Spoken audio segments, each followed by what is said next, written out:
Salut, c'est Jack. Quand on fait quelque chose, on veut être bon.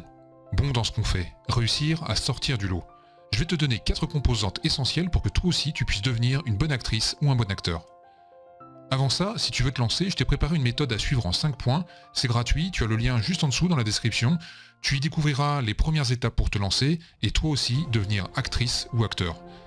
Tu peux mettre sur pause maintenant, clique sur le lien et reçois cette méthode tout de suite dans ta boîte mail. Garder sa personnalité. Ta personnalité, c'est ce qui te différencie des autres. Il ne faut surtout pas essayer de faire comme tout le monde.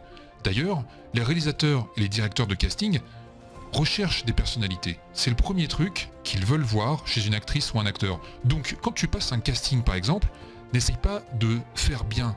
N'essaye pas de faire en sorte qu'on t'apprécie. En fait, on s'en fout de ça. Ce qu'on veut voir, c'est ta propre personnalité. Et c'est pareil quand tu joues.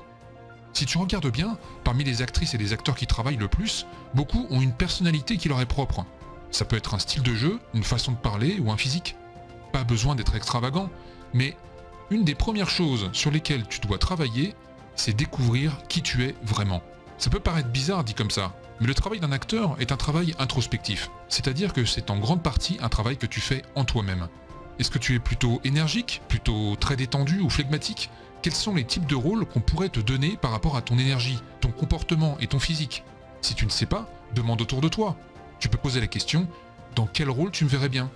Il n'est pas rare d'être déçu par la réponse, parce que parfois on se projette dans des types de rôles alors qu'en fait, ce qu'on dégage est totalement différent. C'est important de garder ça en tête. N'essaye pas de jouer des rôles qui ne te correspondent pas. Il faut jouer avec ce qu'on est et ce qu'on a. Jouer avec les forces et les atouts que tu as déjà. Et ce sont ces forces sur lesquelles il faut travailler. Savoir son texte sur le bout des doigts. C'est la base, mais trop souvent, les actrices et les acteurs passent à côté. Là, ce que je dis, c'est pas de connaître son texte, mais de le savoir sur le bout des doigts. Tu dois pouvoir le dire même en faisant autre chose. Connaître ton texte sur le bout des doigts, ça va te permettre de pouvoir vraiment jouer avec, sans avoir à y penser. Tu pourras tester plusieurs façons différentes de le jouer, plusieurs tempos, plusieurs émotions, et tout ça sans avoir à penser à ton texte. Si tu ne le sais pas suffisamment, tu risques d'avoir des trous au moindre truc qui se passe. Dès qu'il y a un peu de stress, comme en casting par exemple, ou dès qu'il y a quelque chose qui se passe différemment de ce que tu as répété, tu pourrais avoir des trous. Au plus tu connaîtras ton texte, au plus tu seras libre, au plus tu prendras du plaisir et au plus tu joueras bien. Bien se préparer. Bien se préparer, ce n'est pas juste apprendre son texte sur le bout des doigts. Ça en fait partie, mais c'est pas tout. Tu dois savoir exactement pourquoi ton personnage dit ce qu'il dit. Toi, quand tu parles dans la vie, tu sais de quoi tu parles et tu sais pourquoi tu dis ce que tu dis. Tu connais instinctivement les intentions et les enjeux. Eh bien, quand tu joues, c'est pareil. Tu dois savoir exactement pourquoi tu dis ce que tu dis. Si tu parles de quelque chose, ou d'un événement, il faut que tu saches de quoi il s'agit.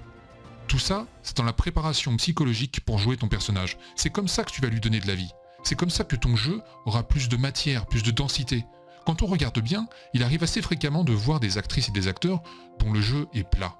Quand ils parlent de quelque chose, on sent que c'est juste du texte, pas quelque chose de vécu. La préparation, c'est le travail le plus important que tu aies à faire avant de jouer.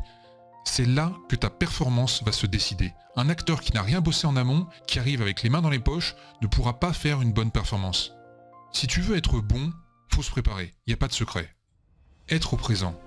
Ça peut paraître un peu farfelu comme expression, mais c'est vraiment ça. Être au présent, ça veut dire être vraiment dans la situation, ne pas être dans sa tête à penser au texte ou à la mise en scène, mais vivre l'instant de la scène. Écouter vraiment son partenaire et vraiment lui adresser son texte. Comme dans la vie en fait. Si tu regardes bien, tu remarqueras que certaines actrices et acteurs n'écoutent pas vraiment leur partenaire. Tu vois et tu sens qu'ils pensent plus au texte qu'ils doivent dire. Ils anticipent dans leur tête et du coup, ça se voit. Pareil quand ils disent leur réplique, ils vont juste dire le texte, alors qu'il faut vraiment l'adresser, c'est-à-dire que quand tu parles à quelqu'un, tu veux qu'il comprenne ton message. Donc tu vas avoir une manière de le dire, tu vas sentir que tu veux vraiment qu'il comprenne ce que tu es en train de lui dire. C'est ça, adresser son texte. L'étape de la préparation est très importante parce que c'est elle qui va t'aider à être au présent. Et parce que tu auras fait une bonne préparation, quand tu joueras, tu auras juste à être au présent. Tu n'auras plus rien à penser, car tu auras intégré tout ton travail inconsciemment. Tout deviendra instinctif. L'écoute et adresser son texte, ce sont les deux choses qui vont vraiment faire la différence entre un acteur qui joue pas mal et un acteur qui est vraiment bon. Et ça, il y a assez peu d'actrices et d'acteurs qui le font vraiment. Tout ce que je t'ai dit demande pas mal de travail, mais crois-moi, si tu suis vraiment chaque étape, tu deviendras meilleur. Je te le garantis.